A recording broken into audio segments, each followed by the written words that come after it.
sobre el que les voy a hablar hoy, pues va a ser el enfoque general del dolor.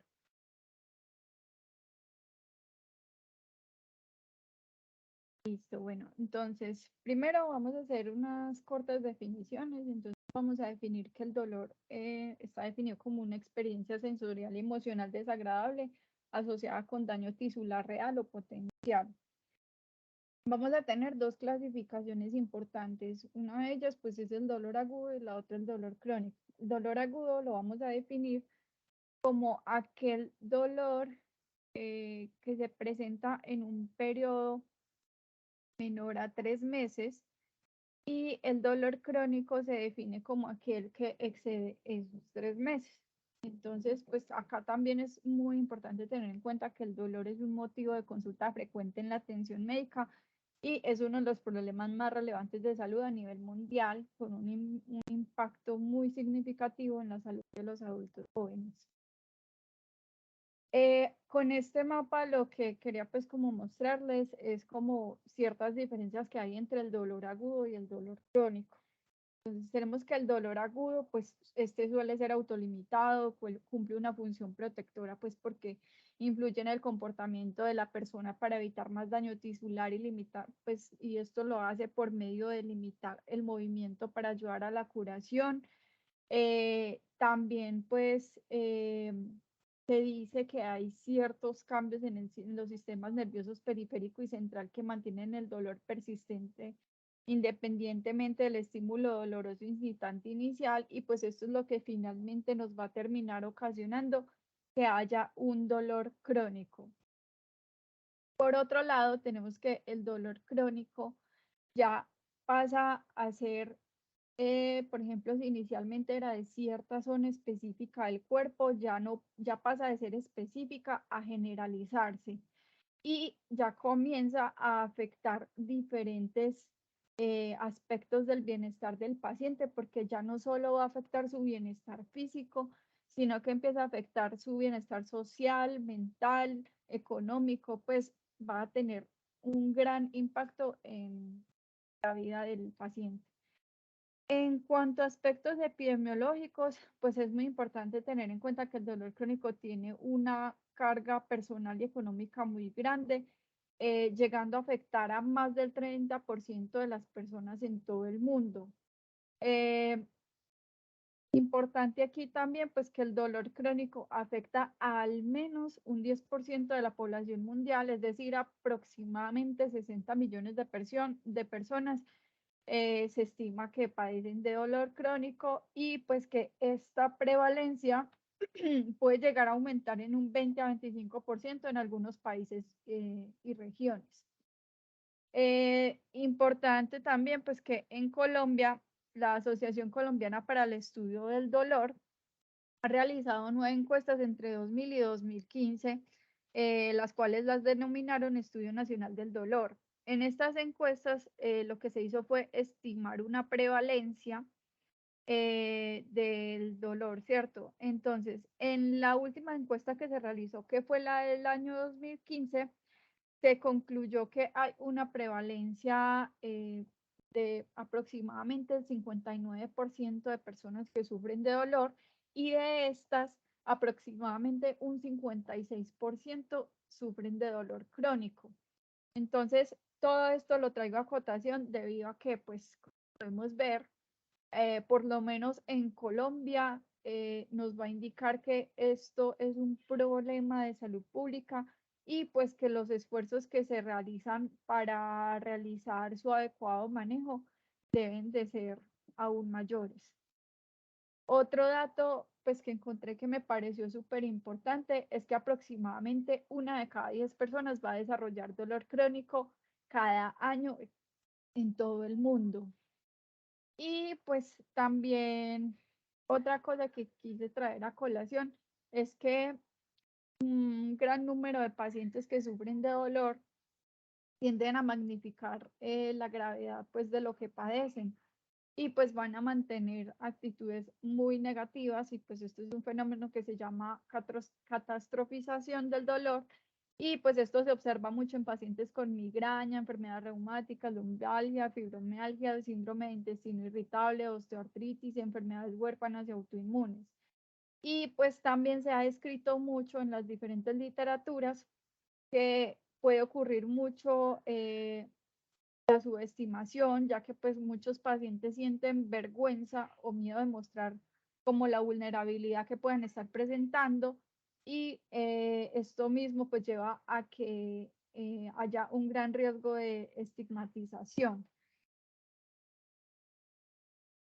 Bueno, en cuanto a qué tan común es el dolor crónico, pues realmente hay datos muy limitados.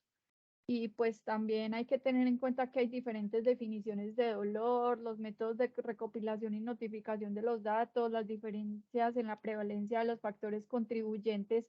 que hay entre países, pues van a plantear desafíos muy importantes para que se pueda estimar la prevalencia mundial del dolor crónico. Sin embargo, pues ya les había mencionado que puede haber una prevalencia de entre el 25 al 30% de la población adulta mundial que sufre dolor crónico durante su vida. Y pues también es importante tener en cuenta que en general la prevalencia es mucho mayor entre mujeres, personas mayores, aquellas que sufren estrés mental, enfermedades huérfanas o autoinmunes y también aquellas que sufren de depresión, ansiedad. En cuanto, bueno, esto me pareció súper importante traerlo pues como a discusión, y es si el dolor crónico puede considerarse una enfermedad en sí misma. Hay muchos estudios que dicen que con el fin de aumentar la conciencia sobre la magnitud del sufrimiento asociado con el trastorno y pues facilitar los cambios en la política social, la conformación y la investigación, pues se han hecho como diferentes llamados para considerar el dolor crónico como una enfermedad por derecho propio. Y pues aunque esta propuesta ha sido en muchas partes como muy debatida, y pues la relación causal que hay entre diferentes cambios estructurales y funcionales del cerebro y el dolor pues es muy incierta, se enfatiza mucho en que el dolor crónico no es solamente un síntoma, sino que es un trastorno muy complejo y multifactorial y que pues las experiencias del dolor que pueden sufrir los pacientes están muy influenciadas por su bienestar emocional y psicológico y pues también aquí vienen a influir circunstancias sociales, las creencias culturales y espirituales, también de que muchos pacientes manifiestan que el dolor es aislante, emocionalmente agotador y pues va a impactar negativamente las relaciones sociales, las funciones diarias, el sueño y la autoestima. Bueno, en cuanto a fisiopatología, pues rápidamente les menciono que la fisiopatología del dolor crónico es muy compleja y pues es muy distinta dependiendo del origen que tenga y también vamos a tener en cuenta pues que tenemos diferentes tipos de dolor. Entonces, la fisiopatología se va a definir como dependiendo del tipo de dolor que esté presentando nuestro paciente. Pues rápidamente les menciono estos tres que son como los más relevantes, que son el nociceptivo agudo persistente y neuropático. Entonces, en el dolor nociceptivo agudo, pues lo que vamos a tener es que va a surgir una activación de los nociceptores en la periferia por estímulos nocivos que van a dañar o van a amenazar con dañar el tejido. Esas señales pues van a verse alteradas por un sistema descendente o modulador que se origina en varias regiones del sistema nervioso central, incluida la corteza somatosensorial, el hipotálamo, la sustancia gris periacueductal y la protuberancia, el área tegmental lateral y el núcleo del rafe magno. Y ya esta activación de esas vías descendentes nos van a promover un efecto analgésico que nos va a efectuar y modular por diferentes neurotransmisores como la noradrenalina y la serotonina. Ahorita les explico un poquito mejor esto. Y en cuanto al dolor agudo persistente, pues este dolor, aquí lo que va a ocurrir es que el dolor va a conducir a una remodelación neuronal tanto en la periferia como en el centro es decir, la médula espinal y el cerebro, y pues estos cambios en esa estructura y la función están asociados con una reducción de la modulación de los impulsos nerviosos dolorosos, una mayor excitabilidad y sensibilidad de las células nerviosas que nos van a transmitir señales de dolor y una mayor conexión entre las células de la periferia y las del sistema nervioso central. Esa sensibilización periférica y central nos va a dar como resultado una respuesta exagerada a los estímulos dolorosos, es decir, una hiperalgesia. Y pues ese dolor en respuesta a estímulos normalmente no dolorosos, es decir, una alodine, lo que nos va a llevar a un dolor crónico persistente que pues va a ser independiente de que haya un estímulo doloroso inicial o no. Y ya en cuanto al dolor neuropático, vamos a tener que aquí lo que va a haber principalmente es un desequilibrio entre la señalización central excitadora e inhibitoria, que es lo que les voy a explicar acá. Entonces, vamos a tener que para el dolor hay diferentes vías, ¿cierto? Está la vía ascendente y la vía descendente. Entonces, lo que va a ocurrir en la vía ascendente, perdón, es que cuando hay un estímulo doloroso lo van a percibir los nociceptores ubicados en los diferentes tejidos del cuerpo, como por ejemplo puede ser la piel, y de ahí el impulso nervioso va a viajar hacia la neurona de primer orden o neurona que está ubicada, perdón, entre la neurona de primer orden que va a estar ubicada en el ganglio dorsal de la médula espinal y luego va a hacer sinapsis con la neurona de segundo orden que va a estar ubicada en el núcleo de la sustancia gelatinosa de la asta posterior de la médula espinal.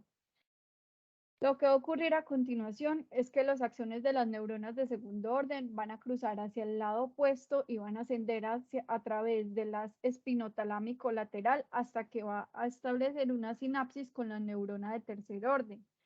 que esta se encuentra en el núcleo ventral posterolateral del tálamo. De ahí, esa señal va a viajar hacia la corteza cerebral para interpretar la información sensitiva que causó el estímulo doloroso, al causar, pues valga la redundancia, el dolor, ¿cierto? Ya si hablamos un poquito desde el punto de vista de qué pasa en donde ocurre la sinapsis, lo que va a ocurrir es el botón terminal de la neurona, por ejemplo, de primer orden, van a ver unas vesículas cargadas de glutamato. Cuando llega el impulso nervioso que se genera por el dolor, va a generar una entrada de iones de sodio, por lo que el medio se torna más positivo y va a abrir los canales de calcio. Y este ion es el que es el responsable de la movilización de las vesículas para que liberen su contenido hacia la hendidura sináptica. Una vez estas se encuentran ahí, van a unirse a los receptores de la neurona postsináptica a través de los cuales pues va a ingresar sodio y calcio, transmitiendo así pues el dolor a la siguiente neurona. En cuanto a la vía descendente, esta lo que busca es la modulación del dolor que se ha percibido y para esto pues acaba de participar algunos neurotransmisores como son los péptidos opioides endógenos y una vez pues como que el cuerpo, por decirlo así, es consciente del dolor, va a enviar una señal neuronal que sale desde los núcleos del RAFE, llegando hasta la primera y segunda neurona del dolor, donde nos va a liberar los neurotransmisores que les mencioné, modulando la intensidad del dolor. Bueno, en cuanto a la etiología del dolor y sus relaciones con las afecciones mentales, pues vamos a tener que desde la perspectiva neurológica, el dolor puede interferir con el proceso de recompensa y pues nos va a definir que en diferentes cuestiones va a resultar en emociones y sentimientos tanto positivos como negativos. Hay diferentes estudios en los que se han demostrado que el dolor agudo puede estimular comportamientos relacionados con la recompensa. Pero en cuanto al dolor crónico, se ha documentado pues que hay una percepción reducida en los comportamientos de recompensa. Esa reducción lo que va a producir es una disminución de la percepción de placer en pacientes que sufren de dolor crónico, y pues esto puede atribuirse a una menor sensibilidad en los procesos de estimulación de la recompensa. Cuando esto recurre, o cuando los episodios de dolor recurren durante un periodo prolongado de tiempo, esto va a tener diferentes implicaciones fundamentales para comprender cómo se desarrolla el dolor. Entonces, en primer lugar, tenemos que el dolor se desencadena una serie de emociones negativas y pensamientos catastróficos. Esas emociones y cogniciones van a impulsar que el paciente tenga un comportamiento, y pues esto va a estar debido a algunas emociones y pensamientos que son particularmente aversivos. Esto también, pues el paciente lo que puede llegar a hacer es que va a comenzar a tener como ciertos intentos de evitación para evitar como el sufrimiento. También vamos a tener que cuando el dolor es recurrente, eh, va a implicar que haya en el paciente ciertas oportunidades como para el aprendizaje, es decir, pues que cada episodio de dolor que presenta el paciente le va a presentar como una oportunidad para controlarlo, y pues esto va a llevar también como consecuencia que el paciente deje de hacer ciertas cosas con el fin de evitar su dolor. También traigo a colación muy importante que pues el dolor está muy estrechamente relacionado con estados emocionales negativos que pueden ir acompañados de otros trastornos emocionales como la ansiedad, la anedonia, los déficits cognitivos, los trastornos del sueño y el suicidio. Y pues a menudo esto es provocado porque no se maneja bien el dolor. Bueno, en cuanto al enfoque de cómo debemos manejar el dolor,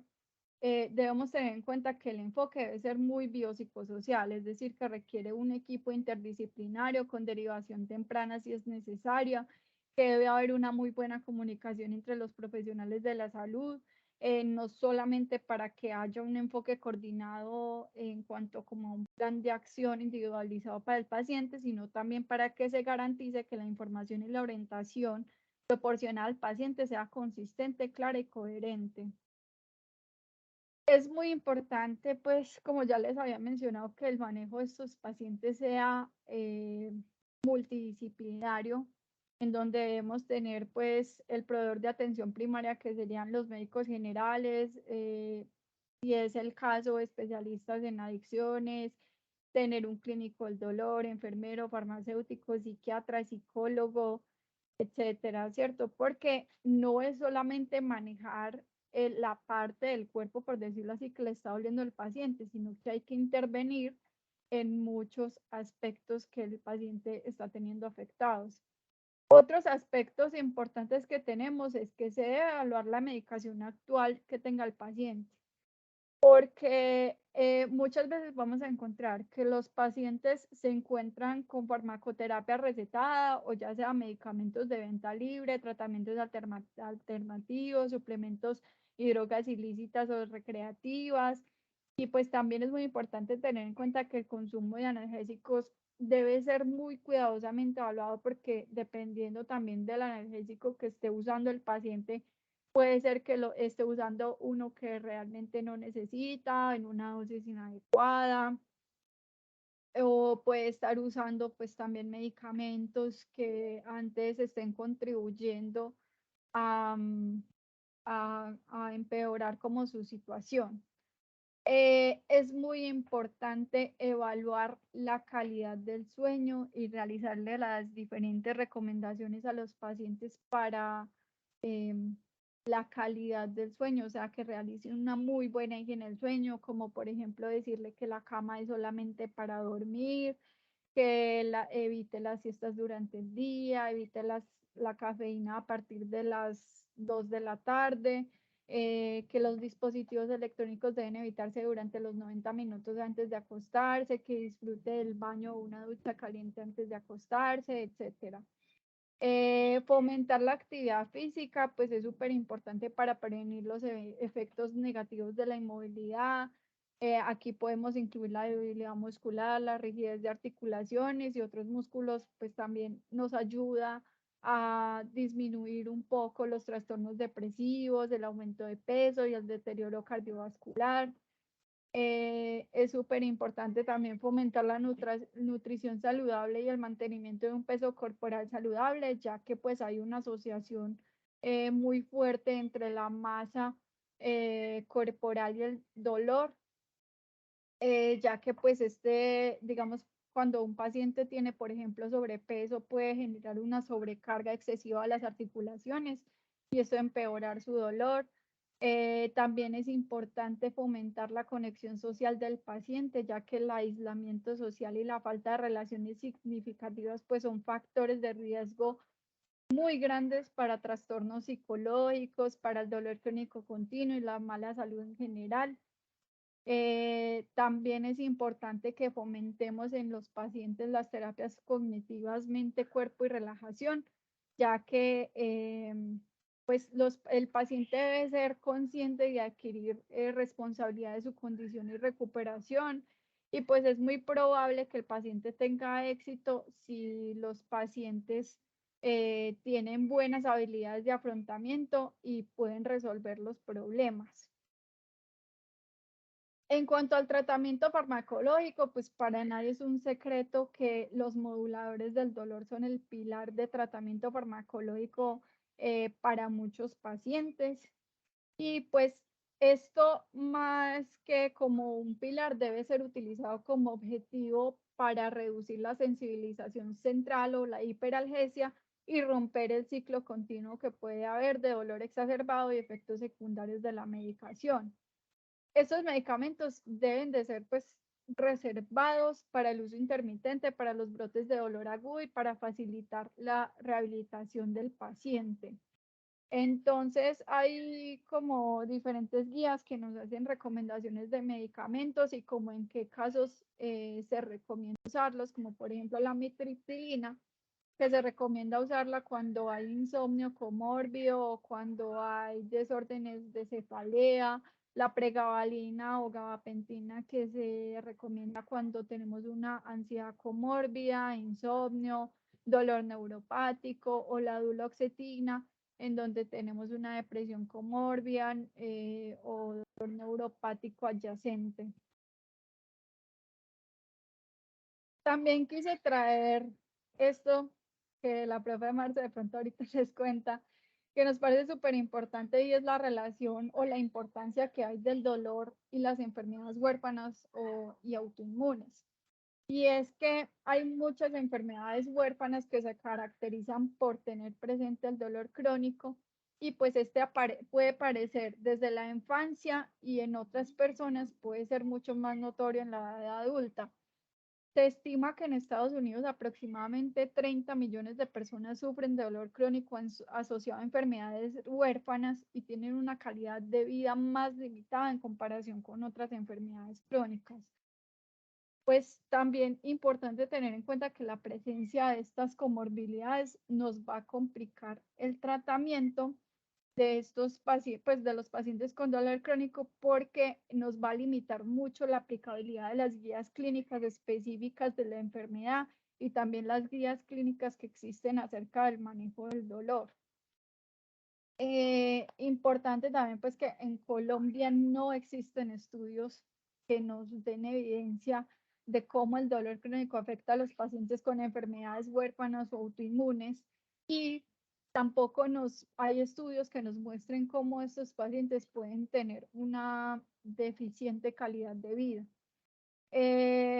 También es súper importante pues que hay muchos estudios que nos muestran cómo los autoanticuerpos se han propuesto como mecanismos neuroinmunes para que haya una causa de aumento del dolor, que también pues hay una evidencia de dolor neuropático que se puede dar por diferentes lesiones nerviosas. También es muy frecuente encontrar que hay diferentes componentes inflamatorios que están muy reconocidos pero los componentes que tienen que ver pues como en cuanto a cómo se causa el dolor o cómo se regula en este tipo de pacientes no están bien estudiados. Y ya por último, pues quería traerles como a colación que septiembre es el mes de la concientización sobre el dolor y que pues esta imagen me pareció como súper chévere para ilustrar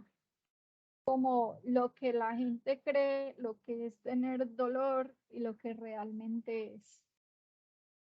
Muchas gracias. Si tienen preguntas, varios. A ti, no, agradecerte a ti por este tema. Considero que hiciste una revisión muy completa desde la parte epidemiológica hasta la parte fisiopatológica y ya del tratamiento. Eh, pues el tema de dolor crónico, para mí, yo sé que para ti también ha sido un tema que nos ha apasionado por mucho tiempo, eh, ya sea por vivencias de nuestras vidas, ¿cierto? O por verlo desde el punto de vista como actores del sistema de salud y que nos toca ver en consulta el porcentaje tan alto de pacientes que nos van a consultar por dolor crónico. Me encanta que hayas hecho pues un abordaje integral. Yo creo que todavía nos falta mucha conciencia y compasión frente al otro, frente al ser humano que padezca algún tipo de enfermedad de base asociada con dolor crónico. Y nos falta mucho por aprender, por conocer y por saber manejarlo de una manera integral, no solamente desde la parte farmacológica, sino como lo mencionabas ahorita, que sea un manejo que tenga en cuenta tanto la salud física, pero también la salud mental y el componente ambiental y psicosocial de ese individuo. Pues con Nati y con otra compañera y otros profes, que creo que aquí está Ana Claudia, qué bueno, hemos estado trabajando en una propuesta de investigación precisamente sobre enfermedades autoinmunes huérfanas y dolor crónico. Estamos intentando como crear conciencia de la importancia que implica empezar a investigar sobre esto, y más en nuestra población de estudiantes. Entonces, bueno, esperemos que lo logremos. Lo otro es que recuerden que el cerebro no diferencia entre dolor de sufrimiento. Entonces, el dolor, las mismas vías por donde viaja el dolor físico son las mismas vías por donde viaja el sufrimiento emocional. Entonces, cuando alguien tiene un sufrimiento emocional muy fuerte, algo traumático, un duelo no resuelto, la única manera que tiene nuestro cerebro de interpretar eso, el cerebro de esa persona, es a través de un dolor físico. Eso nos enseña que debemos ser muy compasivos con el otro, que no podemos juzgar, que el dolor es algo que es una experiencia única en cada individuo, que la manera en que lo percibimos cada uno es totalmente diferente y los componentes que puedan estar asociados, como la parte afectiva, lo va a hacer aún más especial. Entonces yo creo que la neurociencia nos ha traído esta información con el fin de crear más conciencia sobre este tema, que para muchos médicos puede ser algo maluco de manejar. Inclusive hoy estaba con una reunión con un grupo de fisioterapeutas y médicos deportólogos hablando de una de las causas frecuentes de dolor crónico, que es la fibromialgia, y la forma en que ellos, o el deportólogo decía, es que la fibromialgia es una patología que ningún médico quiere ver, porque eh, vulgarmente se llama un paciente chicharrón, en donde no se sabe qué hacer con este paciente ni cómo manejarlo a la final. Lastimosamente hay mucho estigma también alrededor de este tema, bastante. Entonces yo creo que es hora de que creemos conciencia sobre eso y empecemos a generar investigaciones sobre el tema que nos permita crear eh, compasión, tener más conciencia sobre esto. Entonces, Nati, pues Dios quiera que, que pueda salir esta propuesta adelante, y quiero agradecerte profundamente por la charla del día de hoy, me encantó. No sé si algún compañerito quiera decir algo, alguna de las profes. La profe Ana, o esa tiene la manito levantada.